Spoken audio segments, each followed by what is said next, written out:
So hi, it's Dr. Weiss here, and I'm with two members of the Bearded Villains. Now you may see some waves going across the screen. When we're working in these types of zones, there's LED lights that will act a little different on camera. So you apologize for the distortion, but that's the best we can do today in this type of place. So tell us about who you are and tell us about the Bearded Villains. Yeah, no problem. Thanks for that. So yeah, I'm Lee. Come over from England with my good friend Greg, Polish, living in UK, also member of the Villains. So the Bearded Villains, it started back in 2014 over in the States. A guy called Von Knox basically wanted to break the stereotype that to sport a beard, you're not a certain type of group, you're not just a hipster, a biker, a lumberjack, etc.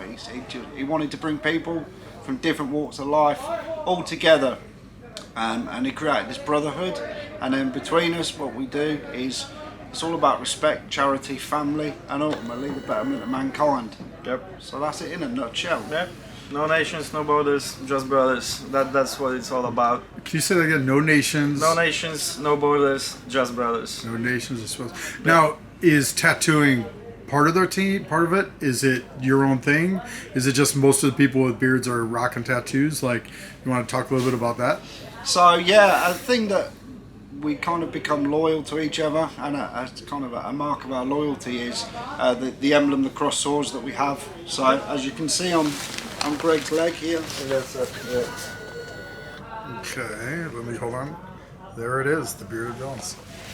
So yeah, this is a kind of a thing that we do. It's not like strictly spoken that yeah you must get a tattoo. We're not a dictatorship or anything like that. It's just the guys that kind of feel it helps tie us together that little bit more. It's just a form of expression. There are no really rules.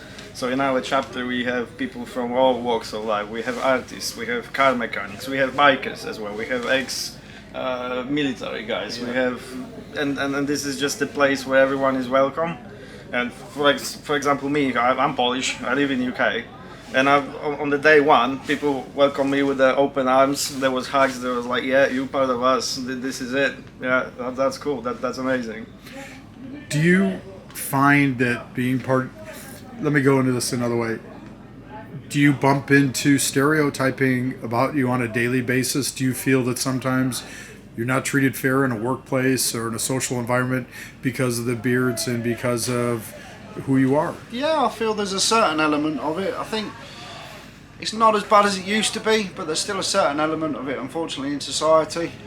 People look at you and you get the very narrow-minded people who still say, oh you look like a terrorist, which they say it tongue-in-cheek and jest, but it hangs heavy and it's something that sticks with you. And again, particularly with tattoos, it's having them on my hands and things like that. It makes me conscious.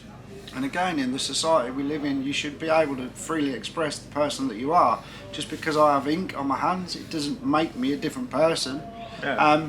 As Greg rightly said, the big thing, that the main draw to Bearded Villains is the fact that there are no borders, there are no rules as such. It's just about respect, loyalty, love, friendship. This guy right here, we're not bonded by blood, but he's my brother. Yeah, we call each other brothers for sure, especially after what we're doing right now. Yeah. Right now, this has brought us a lot closer together. Yeah, that's amazing. And do most of the Bearded Villains serve and do, projects like what you're doing, or is it just something that's kind of encouraged, or maybe talk a little bit about that? Yeah, for sure. So it's the mindset of the guys that get involved. Like we said, particularly across the world, there's a lot of guys who have come from forces backgrounds and places like that, and they've quite openly said they felt like they needed to belong again. They needed that camaraderie, that bond, that group where they kind of felt like a square peg in a round hole. And then finding Bearded Villains, it's kind of the same mindset of people, and that mindset is, again, it's not encouraged, but everybody wants to help, whether that's helping the old lady across the street right the way through to what we're doing now. And then regularly we do things back in the UK, like we help the homeless, we raise money for various charities by doing mountain climbs and walks. And then you go across to the States and you've got the guys from right the way north to south, east to west. They're out there, they're helping in the community, you come across in Europe. Even right now as we speak, we've got brothers that are Ukrainian, Russian, Belarus. So you have Bearded Villain chapters in Ukraine and in Russia and Belarus. Yes. Again, the governments can do what they want. They're your brothers. Yes. And have you been in contact specifically with the Ukrainian brothers? I have myself, yeah. So I'm captain of the East Anglian chapter of Bearded Villains, and I've been in contact with the captain of Ukraine. Literally as we speak right now, I spoke to him maybe 2-3 days ago, and he's still currently in Kiev, and he's patrolling the streets and fighting as and when the problems occur.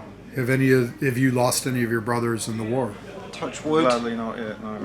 No. But we dread for this day. We dread for that day. But we know that whatever happens, and they know whatever happens, we've always got each other's backs. We're always there in whatever way we can do. Like whether that be the guys who donated money for us to bring over here to help, or boots on the ground, or like the guys that are in Ukraine actually having to fight for their country. And what specifically drew you to coming to work in this conflict? There's so many challenges in the world. Was it fellow brothers' Polish roots? Is it something more specific, or just something inside you? Like, what drew you to this area? For me specifically, it was if you look what's happening in the world, there's at this moment Russia against Ukraine, and the Bearded Villains, this is brotherhood. The main thing, this is brotherhood, yeah. So if there is more people like that who don't see borders, who don't see flags, the world will become a better place if there's more people like it. So yeah, and being here, showing that you don't have to be, you have a halo above your head. The guy like me, broken tooth, long beard, tattoos, all of that. Yeah, you can be a good guy, and then you just draw that energy, the positive energy, and other people to it. And we shouldn't look at each other from the perspective of flags, nationality, language, the way you look, your religion, whatever it might be. Just be together. Do something good. That's why I'm here. That's what I believe in. Definitely. Yeah. Can you tell me the website for our bearded viewers who may want to join? Certainly. So the worldwide website itself is www.beardedvillains.com, and if you want to look a little closer to home, specifically for our chapter, it's www.bvea, so that's Bearded Villains East Anglia.co.uk. East Anglia, can you spell that for us Americans? Certainly. That is EASTANGLIA. Okay. Any final comments? I just thank you. Definitely. I think a final comment for me is also to thank the person who's behind this camera and the person who's also out here with the same mindset as us. We've only known each other for a few days, but it seems like we've known each other a lifetime, and this is the bond that it brings everybody together. And if every single little person can spare a minute, an hour, a day, a week, etc., all those little increments of time together are going to help in the bigger picture. Yeah. And just a big thank you, since he's on a camera. Thanks to this man, because if not him, I wouldn't have that opportunity to come. So yeah, he took me with him, and yeah, we're doing it. My man. Just for the record, I watched these two bearded villains working. There wasn't a job too small, and as soon as they walk into the tent to the time you leave, you're working hard. You're a credit, from my viewpoint, not just to the bearded villains, but to humanity. Thank you. Brilliant, thank you.